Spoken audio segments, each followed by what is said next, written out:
Omni பேருந்துகள் மீது சில குற்றச்சாட்டுகள் இருக்கிறது. போக்குவரத்துறை ஆணையர் அவர்கள் அதற்காக குழுக்கள் அமைத்திருக்கிறார்கள். அவர்கள் ஆய்வு செய்து அவர்கள் மீது நிச்சயமாக நடவடிக்கை எடுப்பார்கள். சில இடங்களில் மக்களே தாங்களே விரும்பி அந்த பயணங்களை மேற்கொள்கிறார்கள்.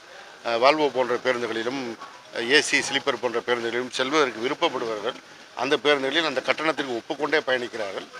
அவர்கள் புகார் அளிக்க முன்வருவதில்லை. யார் புகார் அளிக்க முன்வருகிறார்களோ அவர்கள் மீது நடவடிக்கை எடுக்கப்படும். அதே மீது எங்களுடைய துறை அலுவலர்களும் அங்கங்கே ஆய்வு செய்து கொண்டிருக்கிறார்கள். எல்லா செக் போஸ்ட்களிலும் போக்குவரத்துறை இணை ஆணையர், துணை ஆணையர், அதே போல் ஆர்டிஓ இவர்கள் தலைமையிலான குழுக்கள் அந்த ஆய்வுகளை மேற்கொள்கிறார்கள். தவறு இருக்கிற இடங்களில் அவர்கள் மீது நடவடிக்கை எடுக்கப்படுகின்றது.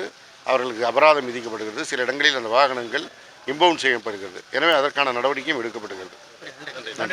ஆம்னி பேருந்துகள் மீது சில குற்றச்சாட்டுகள் இருக்கிறது. போக்குவரத்துறை ஆணையர் அவர்கள் அதற்காக குழுக்கள் அமைத்திருக்கிறார்கள். அவர்கள் ஆய்வு செய்து அவர்கள் மீது நிச்சயமாக நடவடிக்கை எடுப்பார்கள். சில இடங்களில் மக்களே தாங்களே விரும்பி அந்த பயணங்களை மேற்கொள்கிறார்கள்.